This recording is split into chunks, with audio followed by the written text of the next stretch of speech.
Welcome back to the Deep Dive. Today we're focusing our attention on an actor whose career isn't just, a list of films. It's really a living testament to transformation, both physical and psychological. We are talking about Christian Bale. He's a performer who's shown this level of commitment that's so intense, so boundary-pushing, it almost forces you to rethink what professional dedication even means. Yeah, that's absolutely right. We're looking past the usual celebrity profile here and really examining, an artistic anomaly, wouldn't you say? Definitely. Bale has repeatedly put his body, his health, even his long-term career safety on the line, all for authenticity. Yeah, and the public fascination with him, it isn't just about the performance you see on screen, right? No, not at all. It's about that deeper question, maybe a bit unsettling, that runs through every single one of these extreme roles. How far is too far? Does this person actually have any limits, physically or personally? That's the core tension we want to explore today. The idea behind this deep dive is that Christian Bale really embodies absolute, terrifying dedication, an actor willing to risk pretty much everything for the character. Exactly. So we're going to trace that journey. It's relentless. We'll look at the sacrifices, the methods he's used to push these boundaries of performance, starting right from his incredibly unstable beginnings all the way up to global superstardom. We need to understand the blueprint, essentially. What created this extreme commitment? Let's dig in. #tag2. The origins of an adaptable artist. Okay, so to really get a handle on the intensity of his adult commitment, you almost have to look at the foundations. And those foundations, they were built on constant dynamic change. Right. He was born January 30, 1974 in Wales, England. But his childhood, from what I understand, it wasn't rooted at all. Not in the slightest. And the family environment itself sounds like this interesting mix of chaos and creativity. Yeah, tell me about that. You got his father, David Bale, an entrepreneur back in the 70s. Which wasn't the glamorous thing it might seem now, right? It often meant struggle, high risk. Exactly. And then his mother, Jenny, she was an artist and maybe significantly a circus performer. That combination right there, the high-stakes financial drive, the sort of bohemian performative artistry, it must have created a really dynamic environment. And a constantly shifting one. Absolutely. The defining feature was motion. They were nomadic, constantly relocating, different places in England, then hopping over to Portugal, later moving to America. Which is tough for a kid. Most people need that stability, right? A permanent school, the same friends, a home base. Crucial for development, usually. Bale had none of that. I was really struck by that when researching this. That kind of chronic instability, not having that fixed social structure. Normally, you'd think that's a huge psychological hurdle. You would. So how did that kind of counterintuitively end up serving his future career, making him resilient? Well, think about it. It forces you to develop observation skills incredibly rapidly. Very sophisticated skills. Oh, okay. If you're constantly being thrown into new cultures, new social rules, different landscapes, you have to become an expert at assimilation just to fit in. You learn to watch people. Exactly.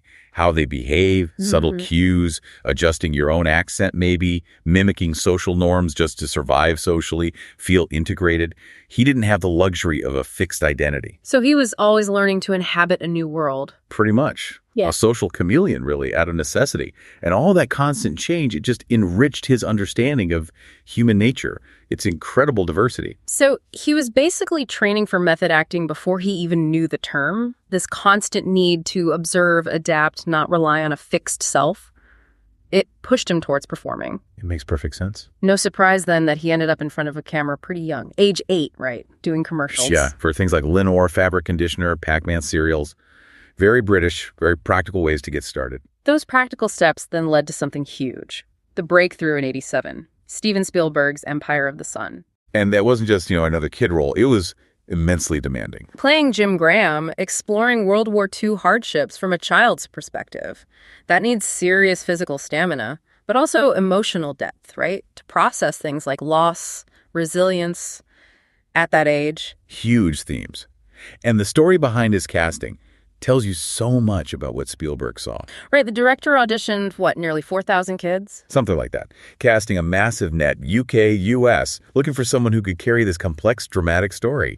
And he kept coming up empty. Until Christian Bale was recommended. Yeah, by the British casting director, Sarah Trevis. And when Bale came in, apparently he wasn't trying to be charming or anything.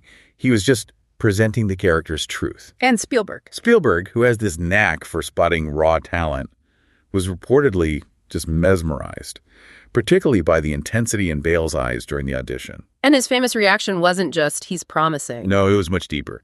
He apparently said something like, "This boy is amazing. He doesn't act, he becomes the character." Wow. About a 13-year-old.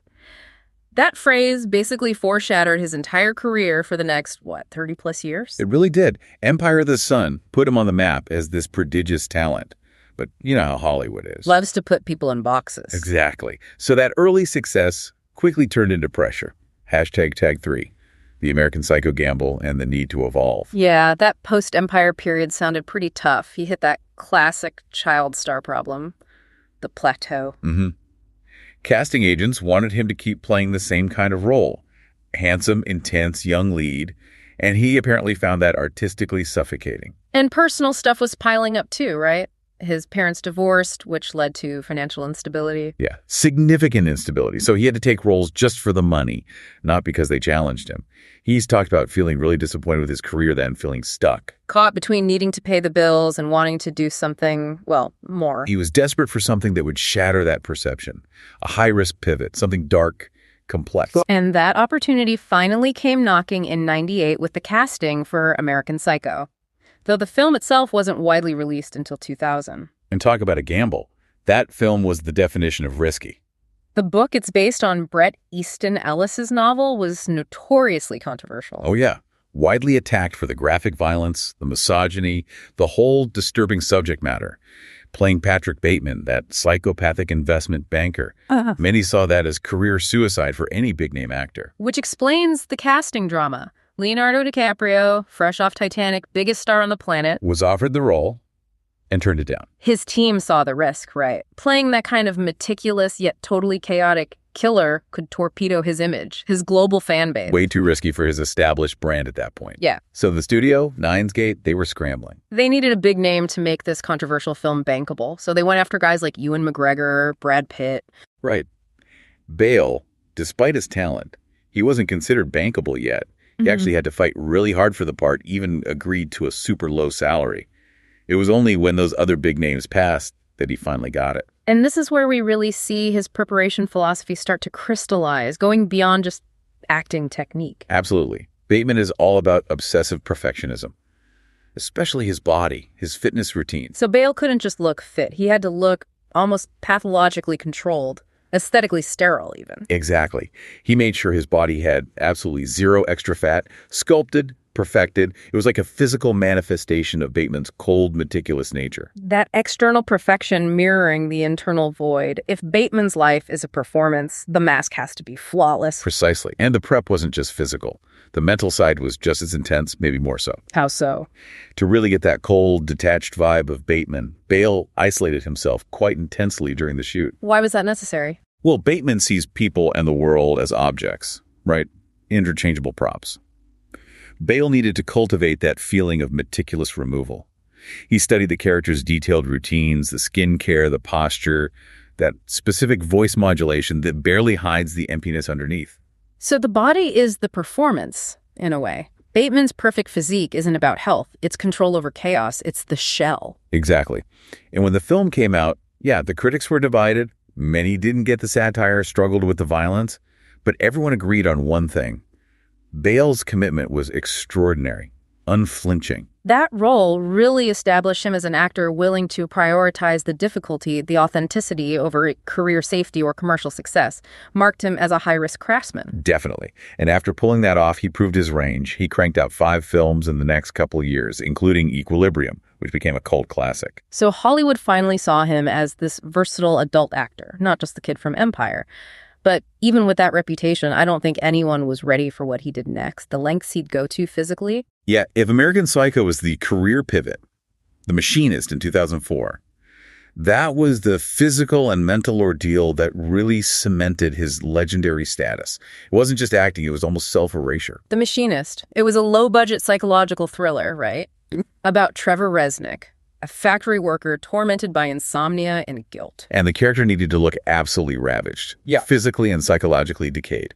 Given the low budget, the dark subject, big Hollywood stars weren't exactly lining up. Which opened the door for Bale's, let's call it, non-ego, high-commitment approach. And this leads to the transformation detail that people still talk about, It's just shocking. Hmm. Bale started prep weighing a healthy 82 kilos, about 180 pounds. That's standard enough. Then he dropped weight until he hit 49 kilograms, roughly 108 pounds. Wait, 49 kilos, that's skeletal. He lost nearly half his body weight. Pretty much. Almost 70 pounds gone. That's like 45% of his original body mass shed in a really short time. The discipline involved in getting that pathologically thin, it's staggering. How did he even do that? What was the method? The diet was, frankly, terrifying.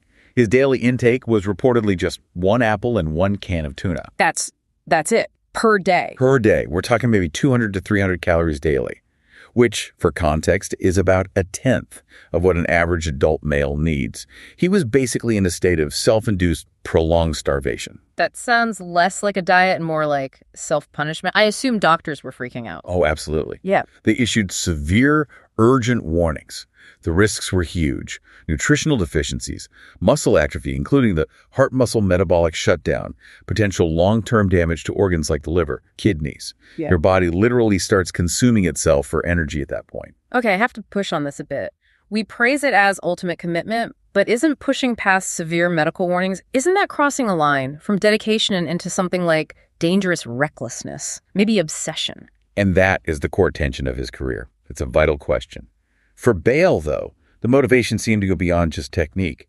It was about internalizing the character's pain. He apparently felt he couldn't just act being destroyed, he had to be destroyed. And his reason for ignoring the doctors. His famous quote about it, the defining statement, was simple. I just want to disappear into the character. That phrase, disappear into the character, it's kind of haunting. Especially when you link it back to his childhood. How so?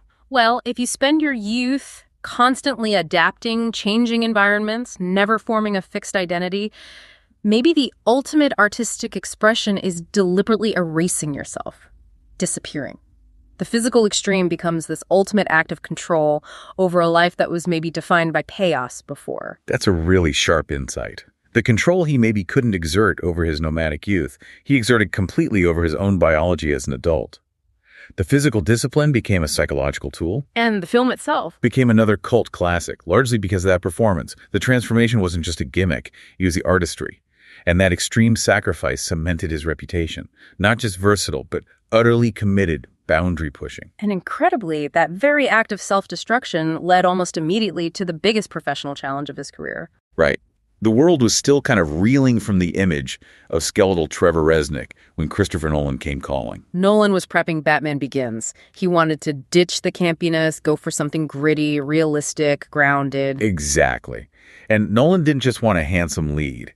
He needed someone who understood that complex psychological duality of Bruce Wayne, the traumatized billionaire who becomes this physically imposing vigilante. And Nolan had seen The Machinist. He was impressed by Bale's commitment there. Profoundly impressed. He figured correctly that the same fierce dedication Bale applied to self-destruction, he could apply to rebuilding, to embodying immense strength. Dedication is dedication, even at the extremes. It signals seriousness. But the challenge here was the sheer scale of the rebound. He was cast when he was at that 49-kilo minimum. Right, skin and bones. And he had only 6 months to pack on the massive, muscular physique needed for Batman. He had to go from looking like a walking skeleton to, well, an icon of peak physical condition. That's a gain of over 70 pounds, mostly muscle, in half a year. After starving himself, that sounds almost physiologically impossible. It was a monumental undertaking. Yeah. Totally stressed his body in a completely different way. How does the body even react to that whiplash? Well, when you starve, your metabolism tanks.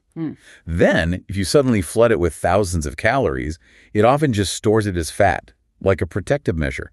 So gaining 70-plus pounds of mostly lean muscle under those conditions, that's an athletic feat in itself. Bale had to eat enormous amounts of food and train with punishing intensity. And he actually overdid it at first, didn't he, in his rush? He did. He bulked up so aggressively, he initially gained too much weight, hitting around 86 kilos. But a lot of that initial gain was water weight and fat. He looked softer than the lean vigilante Nolan had in mind. Which leads to that famous, kind of funny quote from Nolan. Right. When Nolan saw the bulked-up Bale, he apparently joked, "I'm looking for a Batman, might not for a fat man." Which perfectly sums up the insane timeline and physical demands. He beat starvation, but now he had to beat the side effects of rapid refeeding. Exactly.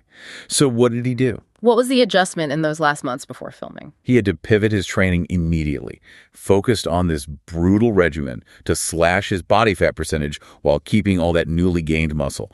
Hyperspecific strength training, loads of cardio.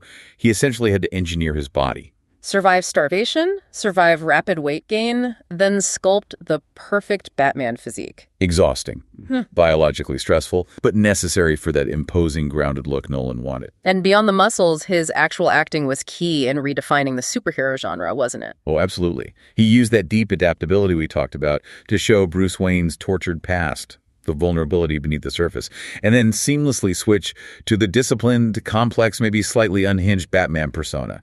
He brought real psychological depth back to the cowl. And it worked. Batman Begins was a huge critical success. It really did redefine the superhero film. Dark, realistic, relatable, not a cartoon, but an exploration of trauma.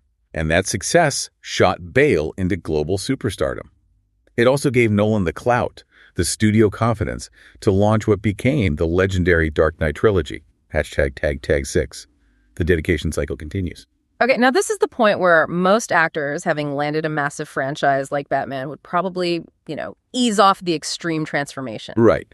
The conventional path is maintain that marketable physique, cash in on lucrative blockbuster roles. But Bale, true to form, he just ignored that completely. He seems to see that blockbuster success more as a tool, something that gives him artistic freedom, rather than a box he has to stay in. So he went right back to the extremes. Almost immediately.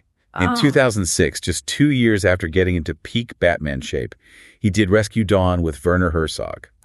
Playing Dieter Dengler, the pilot captured during the Vietnam War who escapes through the jungle. Another role requiring a gaunt look. Exactly. So he shed all that Batman muscle and then dropped another 25 kilograms, about 55 pounds, to get that painfully thin, realistic prisoner look. Wow. Which really proves a point, doesn't it? His dedication seems completely separate from the potential box office. Absolutely. And we know this because Rescue Dawn, while critics liked it, it bombed commercially. But that didn't stop him. Didn't deter his dedication one bit. He genuinely seems to put the performance first, way above market success. Yeah. Then he spent the next few years showing his range again, films like 3.10 to Yuma, Nolan's The Prestige, even Terminator Salvation. But the absolute peak, of course, was 2008, The Dark Knight. Which wasn't just a record breaker, it changed the game for superhero films. Yeah. The core of it was less action, more that psychological war between his grounded, tormented Batman and Heath Ledger's absolutely terrifying, chaotic Joker. Unforgettable. How? And the film made over $1 billion, cementing the trilogy's legacy. That chapter closed beautifully with The Dark Knight Rises in 2012.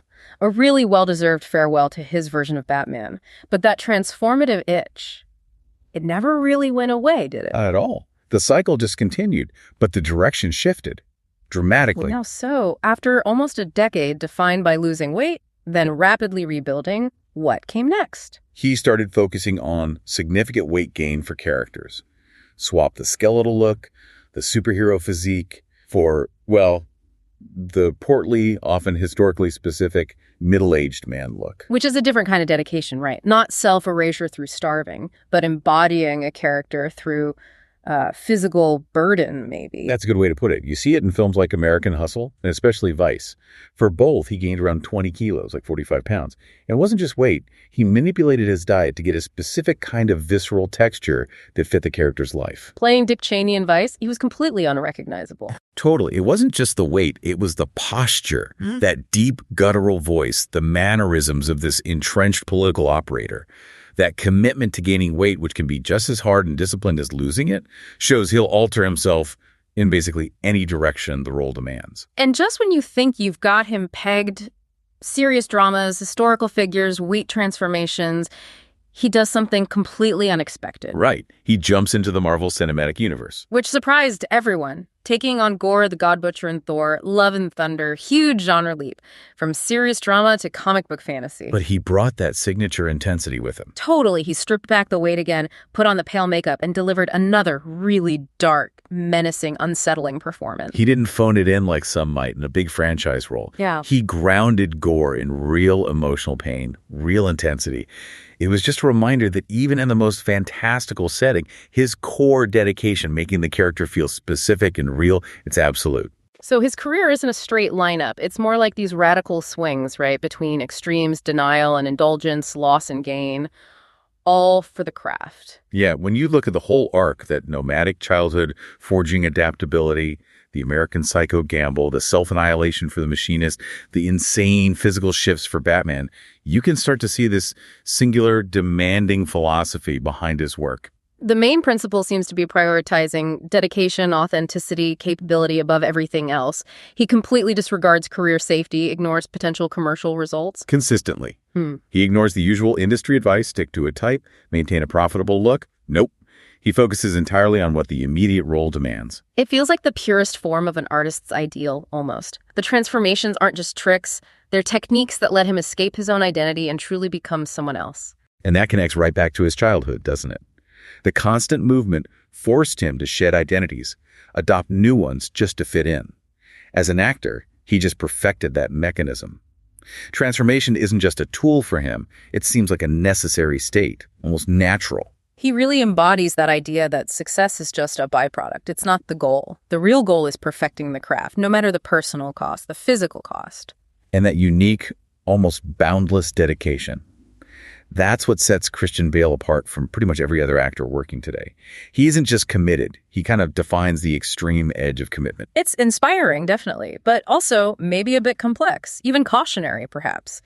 We've looked at the incredible discipline, the passion, but also that consistent disregard for personal safety he embraces for this radical pursuit of perfection. Which brings us to our final thought. Right. Our final provocative thought for you, the listener, to consider. We've analyzed the qualities Bale needed for this absolute mastery. So think about your own field, whatever it is, your own ultimate professional goal or creative goal. If reaching that absolute mastery meant you had to fundamentally change your body, your lifestyle, maybe even your psychological balance, what single quality would be most essential for you to succeed? Discipline, passion, a disregard for personal comfort. And maybe more pointedly, how far, measured in personal sacrifice, would you actually be willing to go? Something to think about the next time you set a big ambition. Definitely something to mull over. Thanks for joining us for this deep dive into the extraordinary dedication of Christian Bale.